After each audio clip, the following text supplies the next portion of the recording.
মোৰ ছাত্ৰ-ছাত্ৰীসকল, আজি আমি আলোচনা কৰিম ক্লাছ 6ৰ সমাজ বিচিত্ৰাৰ স্বদেশ বিদেশৰ সমাজ পৰিচয় সেই কিতাপখনৰ সমাজ বিজ্ঞানৰ প্ৰথম লেচনৰ কুৱেশ্যন এনচাৰ বিলাক।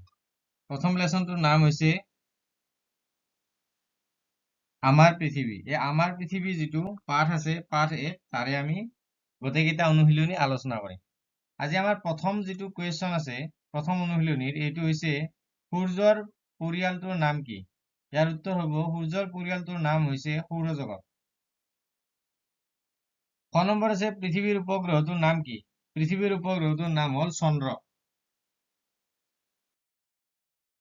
আমাৰ দ্বিতীয় প্ৰশ্নটো হৈছে সৌৰজগতৰ গ্ৰহকেইটাৰ নাম সূৰ্যৰ পৰা দূৰত্ব অনুসৰি একাদিক্ৰমে লিখা।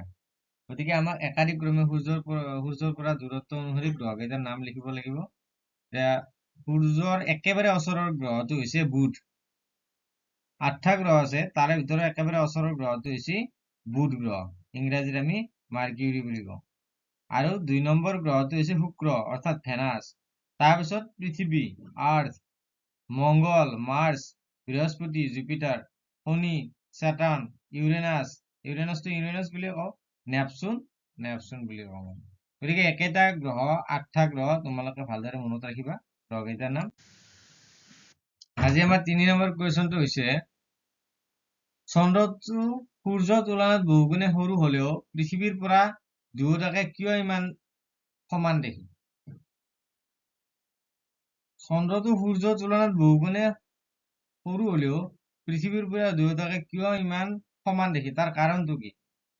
আমি যদি চাব যাওঁ, সূৰ্যতকে চন্দ্ৰটো সৰু, কিন্তু দেখাত আমি সমানে দেখো। ইয়াৰ কাৰণটো হৈছে চন্দ্ৰটো সূৰ্যৰ তুলনাত বহুগুণে সৰু যদিও পৃথিৱীৰ যথেষ্ট ওপৰত থকা বাবে পৃথিৱীৰ পৰা চন্দ্ৰ আৰু সূৰ্য দুয়োটাকে আকাৰত প্ৰায় সমান যেন দেখি। অনুশীলনী 2টো আমি যদি চাব যাওঁ, অনুশীলনী 2টোত আমাক কি দিয়া আছে? তলৰ প্ৰশ্নবোৰৰ উত্তৰ দিয়া। ক'ত আছে বৃহৎ পৃথিৱীৰ ক্ষুদ্ৰ আৰ্হিটো কি? এই ডাঙৰ যি বৃহৎ পৃথিৱীখন আছে তাৰে ক্ষুদ্ৰ আৰ্হিটো কি? ইয়াৰ উত্তৰ হ'ব বৃহৎ পৃথিৱীৰ ক্ষুদ্ৰ আৰ্হিটো হৈছে গোলক। অৰ্থাৎ আমাৰ যিটো গোলক ব্যৱহাৰ কৰো সেইটো হৈছে ইমান বৃহৎ পৃথিৱীখনৰ সৰু এটা আকৃতি। 6 নম্বৰ আছে পৃথিৱীৰ পৰিধি কিমান? ইয়াৰ উত্তৰ হৈছে পৃথিৱীৰ পৰিধি প্ৰায় 40,000 কিলোমিটাৰ। গ নম্বৰটো আছে পৃথিৱীয়ে কোন দিশৰ পৰা কোন দিশলৈ ঘূৰে? ইয়াৰ উত্তৰ হ'ব পৃথিৱীয়ে পশ্চিম দিশৰ পৰা পূব দিশলৈ ঘূৰে। ঘ নম্বৰ প্ৰশ্নটো আছে পৃথিৱী মেৰুদণ্ড কাক বোলে? ইয়াৰ উত্তৰ হ'ব পৃথিৱীৰ দুয়ো মেৰু সংযোগ কৰি এডাল ৰেখা কল্পনা কৰা হৈছে। পৃথিৱীৰ কেন্দ্ৰৰ মাজেৰে হৈ যোৱা এই ৰেখাডালকে পৃথিৱীৰ মেৰুদণ্ড বোলে। আৰু অনুশীলনী 3 যদি আমি চাব যাওঁ, তাৰে প্ৰথম যিটো প্ৰশ্ন আছে ক নম্বৰ, এইটো দি আছে অক্ষৰেখা কাক বোলে? ইয়াৰ উত্তৰত হ'ব পৃথিৱীৰ ওপৰত পূব পশ্চিম দিশলৈ কল্পনা কৰা বৃত্তাকাৰ ৰেখাবোৰক অক্ষৰেখা বোলে। ক নম্বৰৰ আছে বিষুৱ ৰেখাৰ কৌণিক মান কিমান? ইয়াৰ উত্তৰ হ'ব বিষুৱ ৰেখাৰ কৌণিক মান হ'ল 0 ডিগ্ৰী। গ নম্বৰ আছে সুমেৰু আৰু কুমেৰুৰ কৌণিক মান কিমান? ইয়াৰ উত্তৰ হ'ব সুমেৰুৰ কৌণিক মান 90 ডিগ্ৰী উত্তৰ অক্ষাংশ আৰু কুমেৰুৰ কৌণিক মান হ'ল 90 ডিগ্ৰী দক্ষিণ অক্ষাংশ। 2 নম্বৰত আছে বিষুৱ ৰেখাৰ বিষয়ে বৰ্ণনা কৰা। ইয়াৰ উত্তৰ হ'ব বিষুৱ ৰেখা হৈছে পৃথিৱীৰ মাজভাগেৰে কল্পিত এক বৃত্তাকাৰ ৰেখা। ই উত্তৰ আৰু দক্ষিণ গোলকক সমানে বিভক্ত কৰে। ই অক্ষৰেখা কেইডালৰ ভিতৰত আটাইতকৈ ডাঙৰ আৰু ইয়াৰ কৌণিক মান হৈছে 0 ডিগ্ৰী। নেক্সট আমাৰ 4 নম্বৰ অনুশীলনীত আছে দ্ৰাঘিমা ৰেখা কাক বোলে? ইয়াৰ উত্তৰটো হ'ব উত্তৰ মেৰুৰ পৰা দক্ষিণ মেৰুলৈ একে দূৰত্বত অৱস্থিত আৰু একে কেন্দ্ৰত লগ হোৱা কল্পিত অৰ্ধবৃত্ত ৰেখা সকলক নহয়, কেইডালক হ'ব লাগিছিল দ্ৰাঘিমা ৰেখা বোলে। ক নম্বৰটো আছে দ্ৰাঘিমাংশ কি? পৃথিৱীৰ যিকোনো স্থান মুখ্য দ্ৰাঘিমা ৰেখাৰ পৰা পূব বা পশ্চিম দিশে কিমান দূৰত্বত আছে সেই কৌণিক দূৰত্বক দ্ৰাঘিমাংশ বোলে। গ নম্বৰ আছে পৃথিৱীৰ পূব আৰু পশ্চিম এই দুয়ো দিশে মুঠ কিমানডাল দ্ৰাঘিমা ৰেখা কল্পনা কৰা হৈছে? পৃথিৱীৰ পূব আৰু পশ্চিম দিশে 180টাকৈ মুঠ 360টা দ্ৰাঘিমা ৰেখা 60ডাল হ'ব লাগিছিল 60ডাল দ্ৰাঘিমা ৰেখা কল্পনা কৰা হৈছে। খ নম্বৰৰ আছে মুখ্য দ্ৰাঘিমা ৰেখা কাক বোলে? ইয়াৰ উত্তৰ হ'ব যি দ্ৰাঘিমা ৰেখাই গ্ৰীণউইচ চহৰখনৰ মাজেৰে গৈছে তাকে মুখ্য দ্ৰাঘিমা ৰেখা অৰ্থাৎ 0 ডিগ্ৰী দ্ৰাঘিমা বোলে। 2 নম্বৰ আছে দ্ৰাঘিমা ৰেখাৰ বিষয়ে বৰ্ণনা কৰা। ইয়াৰ উত্তৰটো হ'ব দ্ৰাঘিমা ৰেখাবিলাক হৈছে উত্তৰ মেৰুৰ পৰা দক্ষিণ মেৰুলৈ কল্পিত অৰ্ধবৃত্ত। এই ৰেখাবোৰে পৃথিৱীৰ পূব পশ্চিম ভাগত বিভক্ত কৰে আৰু সময় গণনাৰ ক্ষেত্ৰত অতি গুৰুত্বপূৰ্ণ। আমাক কৈছে যে অক্ষৰেখা আৰু দ্ৰাঘিমা ৰেখাৰ মাজত পাৰ্থক্য লিখিব দিছে, এইটো মই লিখি দিছো।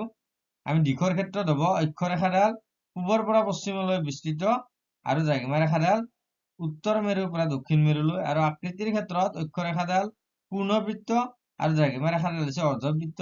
দৈৰ্ঘ্যৰ ক্ষেত্ৰত বিষুৱ ৰেখাৰ পৰা মেৰুৰ ফালে গ'লে ইয়াৰ দৈৰ্ঘ্য কমি যায় আৰু দ্ৰাঘিমা ৰেখাৰ ক্ষেত্ৰত সকলোবোৰ দ্ৰাঘিমা ৰেখাৰ দৈৰ্ঘ্য সমান। যদি আমি সমান্তৰালতা চাব যাওঁ সমান্তৰালতা তেতিয়া অক্ষৰেখাবোৰ ইটোৱে সিটো সমান্তৰাল, কিন্তু দ্ৰাঘিমা ৰেখাবোৰ সমান্তৰাল নহয়, মেৰুত গৈ এইবোৰ লগ লাগে। অক্ষৰেখাডাল মূল ৰেখা, ইয়াৰ মূল ৰেখাডাল হ'ল বিষুৱ ৰেখা, গতিকে দ্ৰাঘিমা ৰেখাডাল হৈছে ইয়াৰ মূল ৰেখাডাল হ'ল মুখ্য দ্ৰাঘিমা ৰেখা। সংখ্যাৰ ক্ষেত্ৰত মুঠ অক্ষৰেখাৰ সংখ্যা হৈছে 181ডাল আৰু দ্ৰাঘিমা ৰেখাৰ ক্ষেত্ৰত মুঠ দ্ৰাঘিমা ৰেখাৰ সংখ্যা হৈছে 360ডাল। এবাৰ আমি অনুশীলনী 5টো চাম। অনুশীলনী 5টো আছে নাছাৰ সম্পূৰ্ণ ৰূপটো লিখা। নাছাৰ সম্পূৰ্ণ ৰূপটো হ'ব national aeronautics and space administration. খ নম্বৰ আছে সূৰ্যই কাৰ চাৰিওফালে পৰিভ্ৰমণ কৰে? ইয়াৰ উত্তৰ হ'ব সূৰ্যই নিজ কক্ষপথেৰে হাতীপতি তাৰকাৰাজ্যৰ কেন্দ্ৰৰ চাৰিওফালে পৰিভ্ৰমণ কৰে। গ নম্বৰ আছে পৃথিৱীক নিজ মেৰুদণ্ড এপাক ঘূৰিবলৈ কিমান সময় লাগে? ইয়াৰ উত্তৰ হ'ব 24 ঘণ্টা সময় লাগে। খ নম্বৰ আছে অপসূৰ আৰু অনুসূৰ কাক বোলে? ইয়াৰ উত্তৰ হ'ব পৃথিৱী সূৰ্যৰ পৰা আটাইতকৈ দূৰত্বত থকা অৱস্থাটো অপসূৰ আৰু আটাইতকৈ ওচৰৰ অৱস্থাটো অনুসূৰ বুলি কোৱা হয়। 9 নম্বৰ প্ৰশ্নটো আছে পৃথিৱীয়ে সূৰ্যৰ চাৰিওফালে এপাক ঘূৰিবলৈ কিমান সময় লাগে? ইয়াৰ উত্তৰ হ'ব 360 দিন 6 ঘণ্টা সময় লাগে। 2 নম্বৰ প্ৰশ্নটো আছে আহ্নিক গতি কাক বোলে? ইয়াৰ দুটা ফলাফল লিখা। আমাক সুধিছে যে আহ্নিক গতি বুলিলে তোমালোকে কি বুজা? ইয়াৰ উত্তৰ হ'ব পৃথিৱীয়ে নিজ মেৰুদণ্ডত ঘূৰা গতিক আহ্নিক গতি বোলে। ইয়াৰ ফলাফল হৈছে দিন ৰাতি সৃষ্টি হয় আৰু সময় গণনা সম্ভৱ হয়। 3 নম্বৰ প্ৰশ্ন দিছে বাৰ্ষিক গতি কাক বোলে? ইয়াৰ ফলাফল লিখা। বাৰ্ষিক গতি হৈছে পৃথিৱীয়ে সূৰ্যৰ চাৰিওফালে পৰিভ্ৰমণ কৰা গতিক বাৰ্ষিক গতি বোলে। 4 নম্বৰটো আছে পৃথিৱীৰ দুটা ভিন্ন অঞ্চলত কিয় একে সময়তে দিন ৰাতি নহয়? ইয়াৰ উত্তৰ হ'ব পৃথিৱী নিজ অক্ষে ঘূৰাৰ বাবে একেটা সময়ত পৃথিৱীৰ এটা অঞ্চলৰ সূৰ্যৰ পোহৰ পায় আৰু আনটো অন্ধকাৰত থাকে, সেইকাৰণে পৃথিৱীৰ দুটা ভিন্ন অঞ্চলত একে সময়তে দিন ৰাতি নহয়। গতিকে ভিডিঅ'টো আজি ইমানলৈ আছিল। যদি ভিডিঅ'টো চাই ভাল লাগিছে তেনেহ'লে লাইক কৰিবা, লগতে যদি ছাবস্ক্ৰাইব কৰা নাই ছাবস্ক্ৰাইব কৰি দিবা। ধন্যবাদ।